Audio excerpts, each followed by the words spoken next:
Alors, à partir de ce matin, on vous présente une sous-chronique de la chronique qu'on avait avec Frédéric Dion normalement. Alors, on vous présente les coulisses du monde municipal en collaboration toujours avec l'Association francophone des municipalités du Nouveau-Brunswick.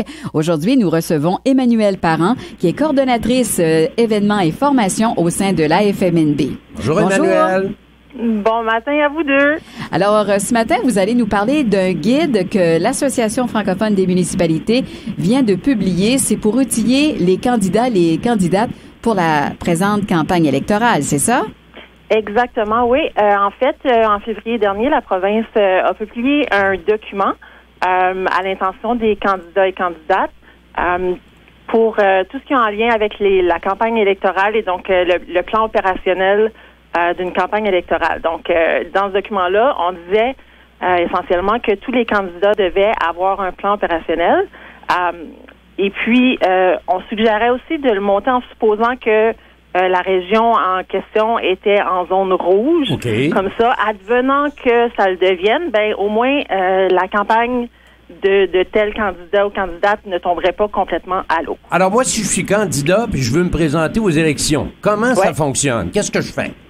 Ben en fait, tu vas aller à ton bureau de directeur de scrutin municipal et puis tous les adresses de ça, ils sont sur le site web d'Élections Nouveau-Brunswick. La période d'ouverture de mise en candidature, c'est du 22 mars au 9 avril à 14 heures. Mais on recommande fortement de ne pas attendre à la dernière minute. Donc là, tu vas sur le site web d'Élections Nouveau-Brunswick, tu remplis le formulaire de mise en candidature, tu vas déposer ça au bureau du directeur. Et puis là, en théorie, tu es candidat officiel pour ta municipalité. Emmanuelle, est-ce qu'il y a des coûts habituellement? Non, il n'y a pas de coût en tant que tel pour se présenter, mais là, c'est sûr que chaque candidate peut allouer son budget. Oui. Il n'y a pas vraiment de limite. Pour la campagne, là. C'est ça. Pour les pancartes ou pour la promotion? Voilà. Okay. Effectivement, c'est ça. Est-ce que tout le monde peut se présenter ou il y a des prérequis? Citoyens canadiens, comment ça fonctionne? Oui, c'est ça. En fait, il faut avoir 18 ans au 10 mai, il faut avoir 18 ans. Il faut avoir habité dans la municipalité pour au moins 6 mois. Il faut être citoyen canadien aussi.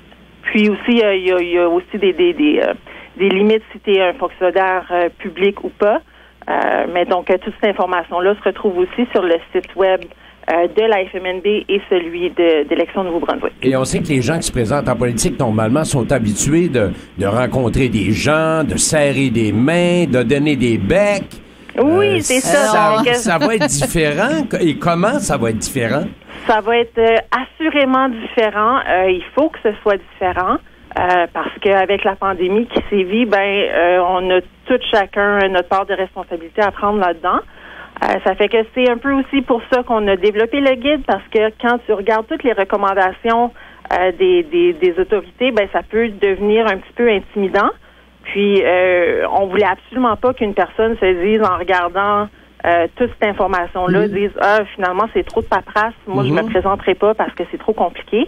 Ça fait qu'on a voulu rendre ça un peu plus simple et c'est pour ça qu'on a fait ce guide-là. Et c'est important que les gens s'impliquent en politique municipale.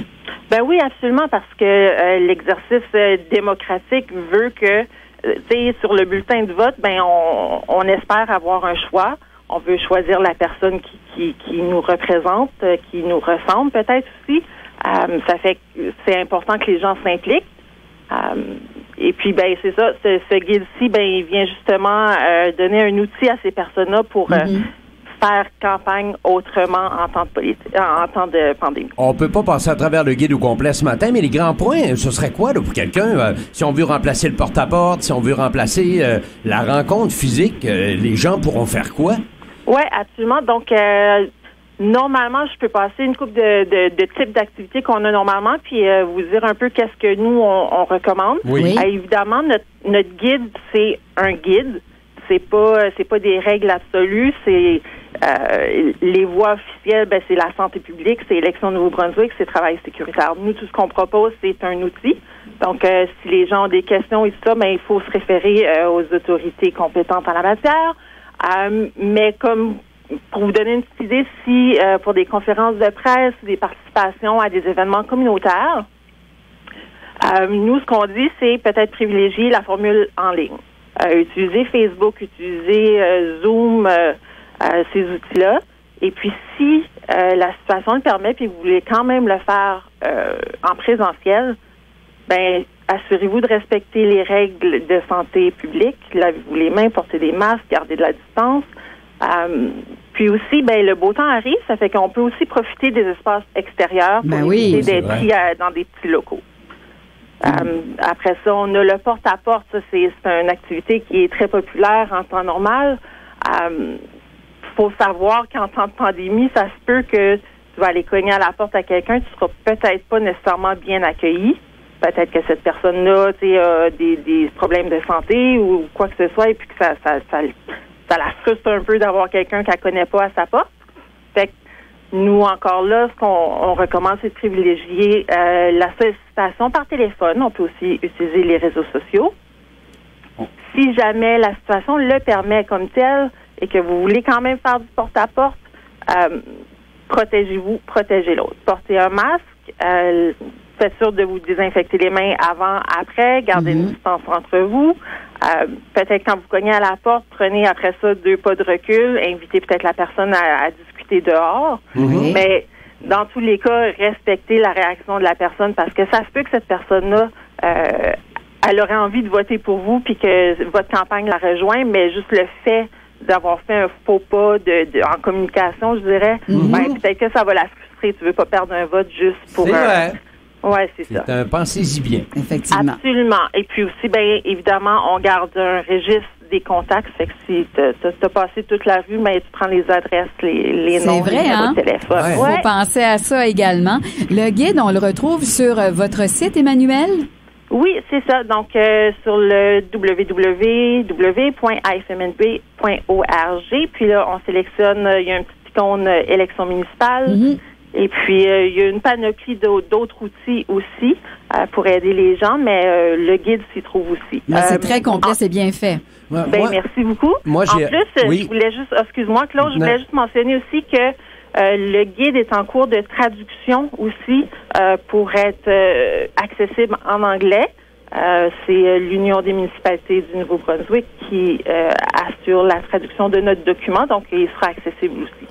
J'ai hâte de voir si, parce que normalement, vous devez avoir des statistiques, combien de candidats s'inscrivent aux élections? Oui, ça, habituellement, ça sort de par Élections Nouveau-Brunswick, le directeur des communications qui sort toutes ces statistiques-là.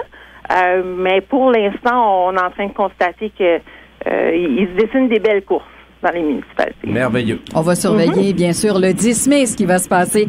Mais là, un bel outil pour les gens qui décident de se lancer dans la course. Emmanuelle Parent, qui est coordonnatrice aux événements et formations à l'Association francophone des municipalités du Nouveau-Brunswick. Merci. Merci, Emmanuelle. Merci à vous deux. Bonne journée.